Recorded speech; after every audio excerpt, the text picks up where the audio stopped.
I'm Yasmin. Welcome to Disturbing the Peace. On this episode, we're going to be discussing the transgender topic, which, if I'm honest, is a topic I know very little about, but everybody's talking about it. Like Jess said, there's been a lot of media coverage surrounding the topic, so we decided to get two transgender women in to talk about what it's like being them. So, can you guys tell us a little bit about yourselves? Like, what do you do for a living? Like, how do you go about your everyday life? Do you want to go first? Or? Well, I've just finished law school. Oh, wow. So I was 3 years of my degree. Yeah. And then at the moment, I'm just waiting for my results before I can start applying for like full-time jobs. Fingers crossed. Yeah. Super scary limbo at the moment. Yeah, definitely. And I'm a DJ. Oh, nice. I'm a DJ and I do advocacy work for the transgender community. I work with different fashion brands and makeup brands. How long have you been DJing for? Oh God, like coming up 7 years. Really? Well, like I started about 7 years ago, but solidly professionally for about 4. But I started, in clubs about 7 years ago. Oh, nice. I know, showing my age. Oh no, don't worry about that. So we kind of want to get down to like the big topics quite quickly. Uh-huh. So how old were both of you when you decided you were ready to begin your transitions? I was about 18 when I knew that I wanted to transition. Yeah.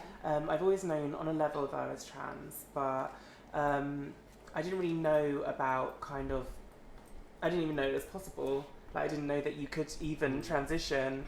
Yeah. It wasn't something that was there wasn't any media role models or anything like that. I mean, it would be amazing if there was Laverne Cox when we were younger, because someone to look up to. But I was about 23, 24 when I first started taking hormones, and so that's really when the ball got rolling for me. Okay. Yeah, well, currently I've not started my transition. I'm not living full-time as Charlotte yet. Okay. But like for me, I just feel like my day-to-day life just feels like interludes of the next point that I'm going to be able to express myself the way I want to. Okay. Similarly, like I think all my life I've sort of known subconsciously, like from being young, I always have Barbie dolls, like on PlayStation games, I'd always be the woman. Yeah. In school, like I played netball with the girls, like I did PE with the girls. But it's just not, without that role model, you can't really identify properly. It's tough, isn't it? Yeah, like, definitely. You don't really have anyone to look up to. Yeah. How did you were ready to begin your transition? Well, like Munroe, I think I've always known like subliminally, but until I was about 18, 19, that was the point where it hit me and I was able to see figures when I started watching like Orange is the New Black, and that got me researching more. Yeah, and it was like I really identify with this because since being young, like I've always had Barbie dolls, like I'd be playing PE with the girls, like netball, and that went on into high school, and I just felt like my life now, how I feel, is just constant interludes of waiting till the point where I can express myself the way I see myself living. Okay. Are you always dressed? At the moment, no. So my whole degree, I was Charlie.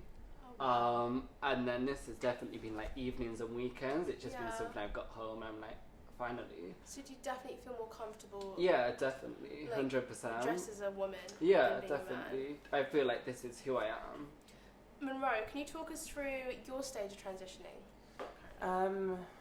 Like, what procedures have you had? What procedure? Cheek.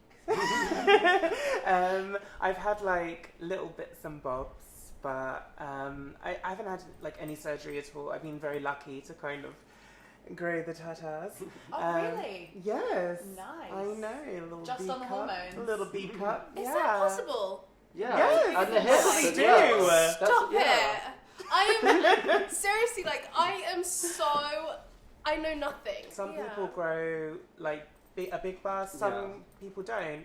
But I mean, I was lucky enough to kind of grow a chest. But I mean, I've got girlfriends that have and some that haven't. Yeah. But and so if you haven't, that's when you take the next step. Well, if you can do it's purely preference. Yeah. Surgery isn't a must. Surgery is a preference. So some people can take hormones, and that is purely enough.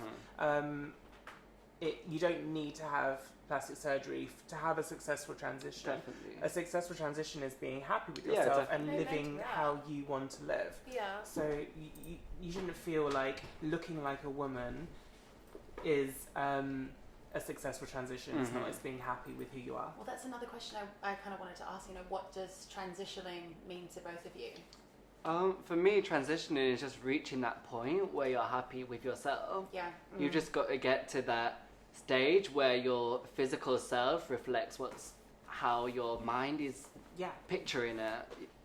Like, so you can look in the mirror and you're not seeing a contrast between your internal self and your physical self. Yeah. So you're feeling a lot more just comfortable in your own skin now Definitely. that you've both begun your own transitions. Yeah. I mean, you say that you haven't I'm begun, early stages. but definitely. you definitely But- have So started. you feel so much better. Yeah, right? definitely. I mean, at the start, like, you can completely freak out. Like, even on Saturday, just usually if I go out, I sort of have headphones and I sort of use them as a blocker just in case, like, anything happens. Yeah. And I couldn't That find face, them. by the way. Yeah, well, I couldn't find them. And then when I left, like, because I didn't have the headphones, I felt fine. Yeah. And it's just taking The that little leap. steps. And Yeah. definitely. It's all an adjustment process. Yeah. Has your transition affected the relationship between your friends or your family in any way? I think it naturally it does, because I was talking to a friend of mine the other day and we were watching, at that time, she was referring to herself as Bruce, but the Bruce Jenner Keeping Up with the Kardashians special. And I always thought, all throughout it, I was just thinking, so this is how my mum and my dad must have felt. And it's kind of like, they must have felt like they were mourning a family member. Because for me, it's a very fluid process and I've always known who I am on the inside and it's just adjusting. But for them, it must have kind of seemed like cut and dry. And okay, so we don't have a son anymore, we've got a daughter. And it's a very big adjustment. And there was a period where we weren't getting along very well, and then we fell out, and now it's amazing, and I'm so happy to kind of have them as my parents because they're so supportive. Oh, that's beautiful. But it's a very big adjustment for everybody. Yeah, definitely. Do you feel like you think that they knew at all? Or I don't know, because you can't really kind of push too hard with asking them deep questions, and they've got so much to adjust to. But I mean, I'm sure that they knew. But I mean, I came out as gay before I transitioned, and I lived as a gay man, and then I transitioned. I did drag and everything and all that kind of jazz. But yeah, I mean, they might have known on some sort of level. But if I didn't know what transitioning was, then I'm very sure that they probably didn't. Definitely. So I mean, people know what a sex change is, but you don't know what transitioning is. Yeah. You don't know kind of what being trans entails.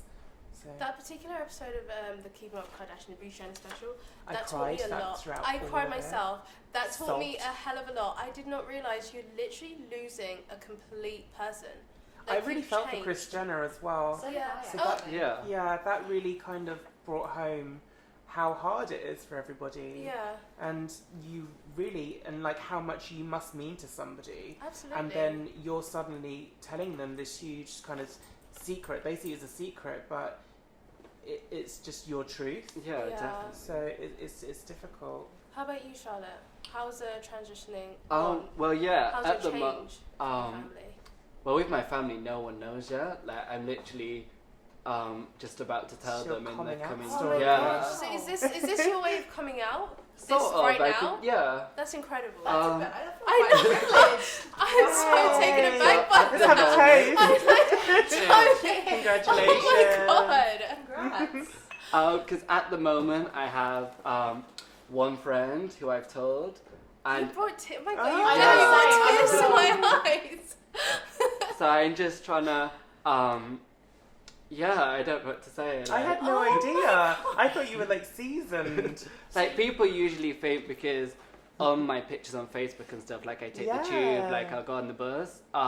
I'm not trying to hide anything. I just, No, of course. you just got to find that right time. You need that comfort. Yeah, don't you? definitely. My issue as well is just the whole NHS process is another thing which trans Oh my people god, have to. it's like Yeah, it's it so takes long. so long. Exactly. It took and 2 years for me to get hormones. yeah, Literally. it's a very long process. It's a very long process. But you're Because have you started? I've been on trying to it? find a GP for about 2 months, and I have my first GP appointment at the start of July. So that's my point where I'm gonna obviously ask for the referral, because you get referred to a gender clinic, and then from there is where they can sort of Do you find that our healthcare is very supportive of this? From what I've heard from friends, are you at Charing Cross? Yes. Yeah. I've heard that the waiting is awful, but once you're there, it's good. Yeah. Yeah, that's the general. The main gist I've struggle heard. is your initial GP. Mm. If you get a good GP that will refer you, basically when you first go, you go to the GP and then they'll refer you to a psychologist, and then from then you will be referred to the Charing Cross clinic, and then you'll have 3 appointments, and then they will forward you to an endocrinologist. Then the endocrinologist will give you the endocrinologist will give you hormones, and then you'll just have checkups. So I mean the whole process is a very long drawn out process, but really I think it's for a reason, because transitioning is so mentally difficult. You don't just transition, you have to deal with everybody else's opinion of you. And at the beginning it's so difficult because people will naturally not understand you, and that's not a way that it should be, but that is just how people are. Yeah, it really is. And that's changing now, but you need to be so strong and ready for that. And I think if you just give people hormones willy-nilly, then you're not going to be ready. And if you've gone down all of the line of talking to people, understanding who you are and what you want, then at least you're ready. So I do understand why that period is long, but it's really long, it's really frustrating. But when you're going through it. Once you get there, it's good. It's almost maybe like you've waited your whole life. It's like your X Factor story. So you asked if Munroe was at Charing Cross. Do you guys have like other support groups that you kind of use? Well, for me, I've not been to one yet, but this June, so that's another new thing I'm going to be going to. I love it coming this June. It's Charlotte sort of coming this June. it's an under 25 youth group, which is called like Gender Intelligence. And I've heard quite a lot about them, but I've not been yet to give a view on it. But I mean, I know there's quite a few. There's one called like Tea on Thursdays or Tuesdays or something, where generally there'll be groups of people that will meet in the pub, like all transgender people, and just be themselves, like have that opportunity. Like for example, on Saturday, I went to there's this annual trans picnic in Hyde Park. Oh, I heard about that. Yeah, and there was literally 25 to 30 people, and it's like, it just shows how varied transgender people are, because just like meeting people that you have a similar bond definitely with, and even if the event itself isn't that great, and I mean I don't know, I wasn't there. It was fun. It was fun. I can promise. I wasn't talking about that event. I was just talking in general. But like, even if it's about like meeting the people that go to those events, and you know, just knowing that you're not like alone in that kind of because thing. your friends are always going to be there, but they're not going to fully understand. They're not feeling what you are going through. Exactly. Absolutely. So do you guys find that you encounter a lot of prejudice then? You were kind of speaking about it earlier. Sometimes people are just trying to assure themselves that they've caught you out, like you're playing a game, and it's like, that's not how it is. I'm just trying to live my authentic life. It's like, I'm not trying to fool you. Like, for example, a few weeks ago, I was walking through Soho, and like some guy like wolf whistled. Then his friend came over and was like, "You're a man, aren't you?" Like, just trying to prove a point. Or on the Saturday just gone, it's like I was in a taxi, and I think the taxi driver was going for a world record of how many times he could use mate in one sentence. I'm like, has any of this made it difficult for you to find a job or like housing or anything in general? Personally, I'm very lucky to have a job where I'm encouraged to be myself, and I kind of like, I don't know, I with the advocacy work as well, I realised that there really aren't that many people in the media that are trans and that are speaking out about being trans. I mean, even if you are trans, then, you know, it's something that you need to talk about, because if you think about how many women are in the media, cisgender women are in the media, there's an infinite amount. You wouldn't be able to list them. But you could literally probably count how many trans women or trans men are in the media. And that's in the world, not even just in the UK. Exactly. High visibility would be on the same level as kind of cisgender people, like people that are born in the gender that they identify as. I don't know, we've got a long way to go. Jess and I learnt that word the other day. Cisgender. Charlotte, you were saying that you've just finished your law degree. Do you think this is going to hinder if you come up for, it's difficult to accept, but I just feel like it would. I feel like in the legal profession, it's so, like, traditional. But I think the areas I'm looking to go into, like, I don't want to do commercial, I don't want to do corporate. I'm looking at, like, family law and sort of media, so more creative sides of the law. Absolutely. So, I mean, you just have to hope and take that leap of faith that it's not going to. We were talking about like the visibility of the trans community, you know, in various professions. Jess and I were reading some articles, and we found that the first ever trans woman is in Parliament at the moment in Poland. Really? Of all places, quite traditional. It's obviously like a huge step, but I mean, how else do you think society could change to be more accommodating to the trans community? I just think kind of society needs to keep its mind open, and the point of when trans people have kind of achieved what we need to is it's when a trans person can just walk down the street. Definitely. And if they're not completely passable, I hate that word, but if they may not look like the gender that they're transitioning to in society's eyes, can just walk down the street and no one ridicule them, or no one even bat an eyelid.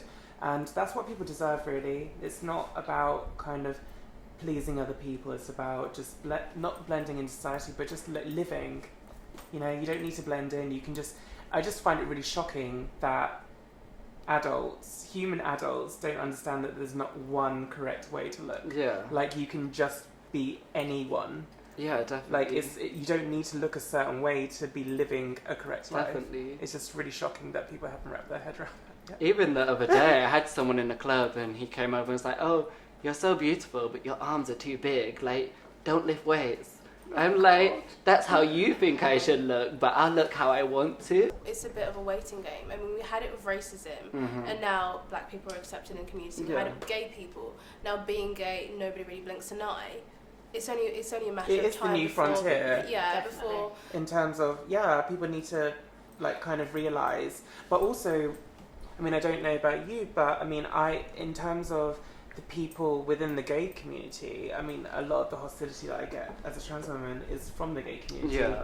Really? Yeah, completely. I mean, I love the gays, obviously. I work in the gay community. But you'll get a lot of misunderstanding, because it's LGBT, so we're kind of all in it together. Yeah. But at the same time, a lot of gay men will see trans women as gay men. Yeah. And there will be kind of... They don't understand that distinction sometimes. I think it's a Not distinction everybody. between drag and trans. That's what they struggle big one. to And like understand. some people just think it's like as I said in another video that I did, that they just kind of think it's like a deluxe version of a drag queen. Yeah. It really is like nothing to do with that. not I'm at here all. to entertain you. Exactly. Yeah. Another thing as well, just in general, is I think with society, one of the big things is they just need to learn about pronouns.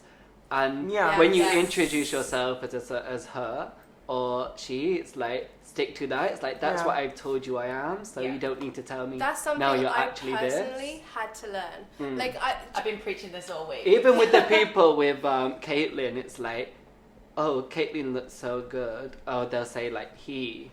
Yeah. It's like, well, it's a she now. And like once someone Caitlin's has she. told you their preferred name, then refer to them as exactly. preferred name. There's no need to refer Yeah, to exactly. Caitlyn as Bruce, because Bruce is the past. And the headline says, "Call me Caitlyn." Yeah. How much clearer can you get? Completely irrelevant. That's so Exactly. true. So do you think the hysteria of Caitlyn Jenner is a positive or a negative?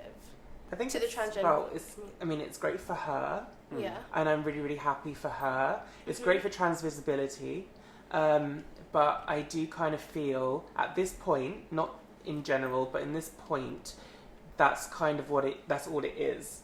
Oh. Because no, it's not a bad thing, but she's a very wealthy woman. She's a very wealthy white woman, and she's in America, in Western society. There are trans people being killed all across the world In for Jamaica. being trans. Yeah. I mean, everywhere. Brazil has one of the highest rates of trans murder.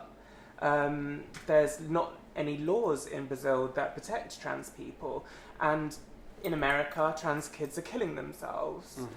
And these stories are being talked about on a very, very, very minimal level. And these are the stories that people need to be talking about. We can talk all we like about a rich Western woman transitioning, but why aren't we talking about impoverished black children dying in the street because they're trans and black? Yeah. I would agree to an extent, just in the sense that with Caitlyn, it was definitely a case of sort of an overnight complete overhaul. Like with all the surgeries were sort of done overnight essentially, and it was sort of, the process is a lot longer than that. Obviously, as Munroe was saying, everyone doesn't get surgery, and it's not everybody has that privilege. Yeah, exactly. It's very expensive. But I think time will tell whether or not she uses her celebrity. Yeah, definitely. That is it. She's a celebrity. Yeah. So I mean, it would be fantastic if she highlights the fact that all of these bad things are happening and no one's talking about it. And I really do think that she will. I really feel like she will. That's what I think she's made quite a big point of that in this all can of her do some interviews. good. Yeah, Yes. definitely. It just depends how the documentary's going to be. But whether or not it's about her or whether or not it's about the community, because when people have died before you, so that she can transition, like that, feel comfortable enough to transition, and not like die without living her true self. Definitely. I feel like you owe it to the community because she's not the first and she won't be the last. Yeah, and you see with Laverne Cox, she's had quite a few documentaries on the transgender community. Laverne Cox. Yeah. Can we all have a moment? Can we just have a I love moment? Googling when I started watching Orange is the New Black. I was stunned because her twin brother plays her before she transitions in Orange is the New Black. Because I was you don't know that? I didn't know that either. I didn't know. Yeah, because I was like, but what? I honestly think that Laverne Cox is the Jesus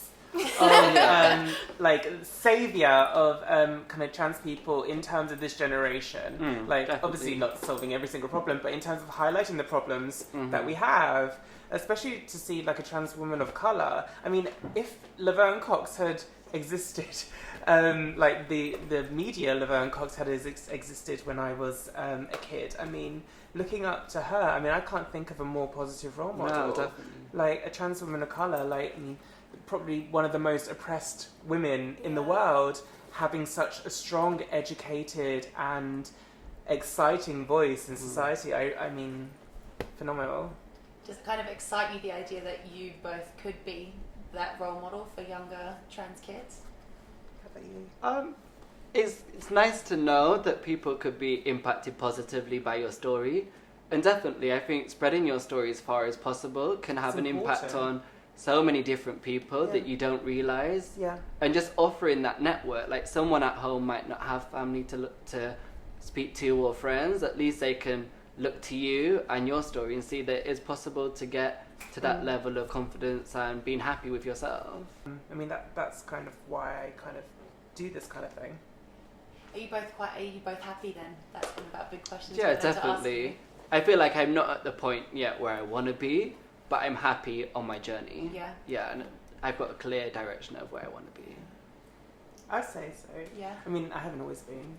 It's like I had a period of time when I was transitioning about 2 years ago, and I really wasn't being good to myself.